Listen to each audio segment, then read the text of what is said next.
What's up guys, and the hottest 5G phone of 2022 is here, the Redmi Note 11 Pro 5G. The highest end model in the Redmi lineup with the promise of incredible smartphone experience at the most affordable price. I've been using this phone for about 8 days and it's time for the truth. Starting with the unboxing, I just have to mention this. It's so nice to see the old unboxing experience. We actually get a 67 watt crazy fast charger right out of the box with the USB-C cable, a clear case, and a screen protector.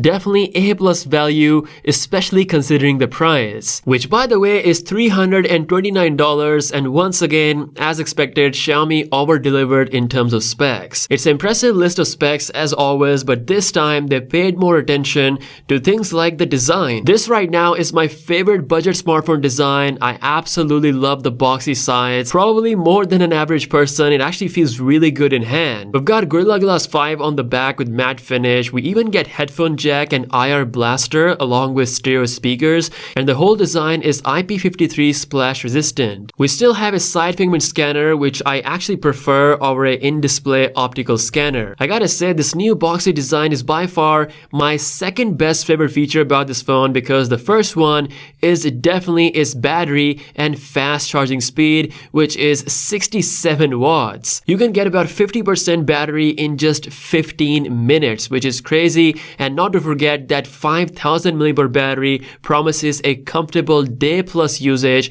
without breaking a sweat. I'm really glad that they included this 67 watt brick for free inside the box and not sold it separately. Now display wise, once again, it's a bright AMOLED 120Hz screen with 360Hz touch sampling rate, 6.7 inch in size, punch hole in the center, a pretty bright colorful screen with a peak brightness of 1200 nits. I was really curious to see if it can keep its smoothness consistently throughout the usage, and I'm happy to report that there were no issues. The chipset inside is the most efficient chip we have ever seen in a Redmi phone, so it's a 6nm Snapdragon 695 processor. It's a balance of efficiency and decent performance. I've been able to play all the games with no lag on medium to high settings with 30+ FPS. It does get a little hot to the touch when you do prolonged gaming sessions, but it didn't really affect the performance of the game. It's not a huge step up from the previous generation, but it's a good one, and it's also efficient. Now out of the box, this phone is running Android 11, but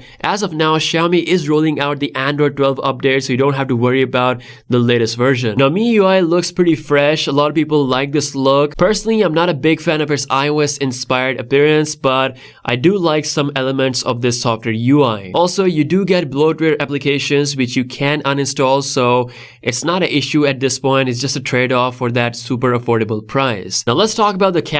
We have the 108 megapixel Samsung HM2 sensor on this thing. It's actually the same sensor as the last year's model, and that's not a bad thing because it's still a pretty good sensor for this price. You can totally depend on this main camera to perform in almost all kinds of situations, especially the night mode. Now I wish they upgraded the ultra wide angle lens. It's still coming at 8 megapixels, which is kind of soft in tough lighting scenarios. I mostly stick to the main lens for the most part. We also have a 2 megapixel macro lens, which is a slight downgrade from the previous generation, and it still produces usable images and good lighting, but nothing more than that. On the front, we have a 16 megapixel sensor, which is another area where I wish they did some upgrade. Overall, considering the super affordable price of this phone, I think it still got a pretty good camera experience. So what's the verdict? Well, the Redmi Note 11 Pro 5G is once again a solid budget phone, possibly the budget phone of the year. I think it was pretty hard to top last year's model considering how good it was value-wise, but I still felt that the design language needed to be said, which they did with the new Redmi Note 11 Pro. It feels extra premium in hand thanks to those boxy sides, crazy battery life, and amazing fast charging, plus 5G ready experience for ultra fast internet performance, which is of course great for longevity. For me, this is definitely the peak of how good a Redmi phone can be as of now with the current price. Let me know what you think in the comment section below. If you got some question, feel free to ask, and with that being said, I'll see you guys later. Peace out.